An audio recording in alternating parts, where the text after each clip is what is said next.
So I will be presenting chapter 9, pages 215 to 223 if you want something to refer to.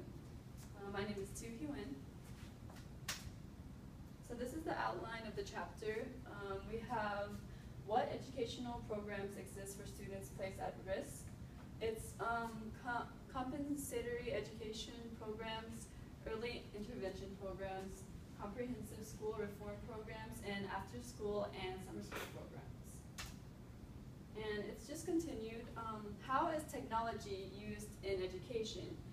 Technology for classroom teaching, multimedia teaching, technology for learning, the internet for students, Web 2.0, instructional television and embedded multimedia, challenges of integrating technology, the internet for teachers, and technology for administrators. So, in this chapter, I read about Mr. Arbuthnot, and he had trouble engaging with all of the students.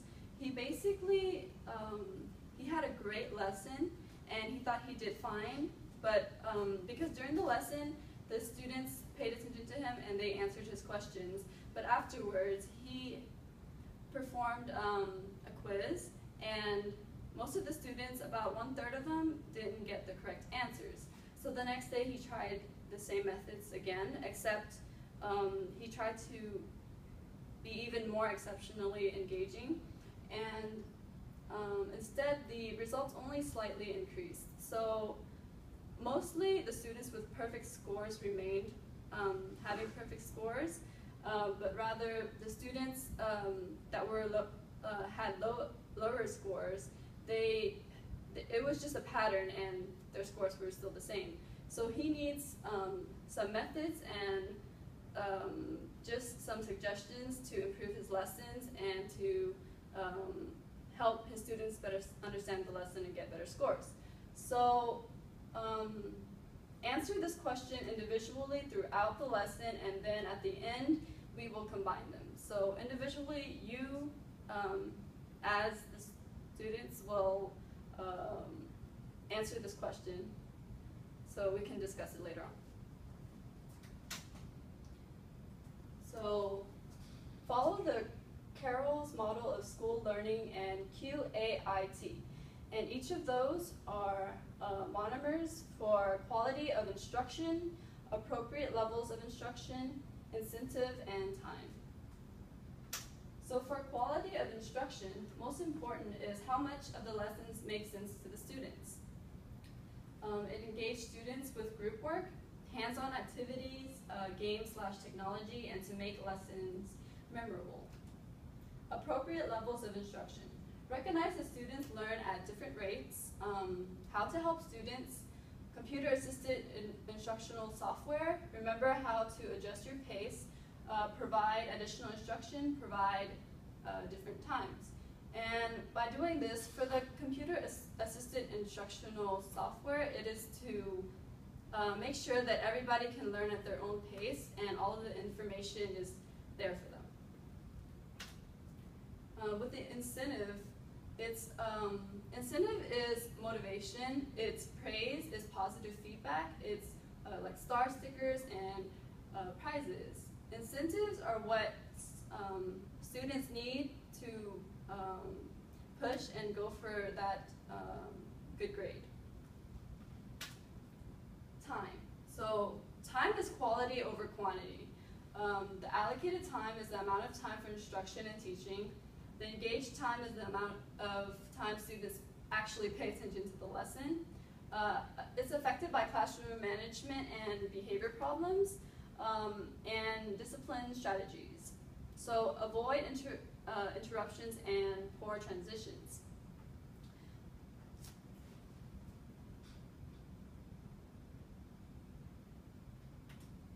So here's the dilemma. How to group students.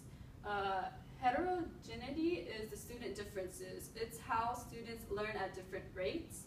And vocational tracks are students assigned to specified curriculum. So right now, I just want you to think back with what I said and answer some of the questions that might help this teacher better his lessons, because some of it are defined in these definitions. So continuing, between class ability grouping. It's when secondary schools allow for students to choose the class levels ranging from easy to difficult. However, researchers from this method frown upon it because the result is it has slight benefits for like higher level classes, but for lower level classes, it's very detrimental. So grouping based on standardized test scores and few positive role models, teachers. Teachers don't really want to teach these classes because they have low expectations for students anyways, so it's not a good program for students. Within class ability grouping, it's whenever elementary schools use reading groups, they divide students according to reading performance. So researchers yield results from elementary math classes because they feel that this subject is most beneficial to study. It's discovered that flexible groups work better than permanent groups. Flexible groups, they go by the student's ability. So, and permanent groups really just shut them down, and they're not as attuned to their abilities. Small groups work better than big groups, overall better than between class ability groupings, and it takes up less transition time, and it's less stigmatizing than the other group. So try to push for these methods: untracking, regrouping, and the Joplin plan. And these are basically definitions that people will try to push for because it's better than having students like having only lower level students and higher level students, because with mixed grouping, students have a better education and they learn from each other and they grow. So retention. Retention is how should low achieving students be required to repeat grades? And that is a no, because it's not advantageous. Students lose motivation whenever they're held back, and it's costly. The money could be used for better things, like actually providing better programs for students to not even have to have retention. And differentiating instruction is tailoring instruction precisely to a student's needs. And this is just more characteristics of what a teacher should have. And it is to discuss viewpoints other than his or her own, to have more opinions in the classroom, makes the objectives of the course and each class clear, makes difficult topics easy to understand, and they know their material and they know their students' motivation. So this is the works cited, and that is my presentation. Thank you. Please think about all of the things that are said, and please make a discussion and find out more methods of how to improve that teacher's lesson. Thank you.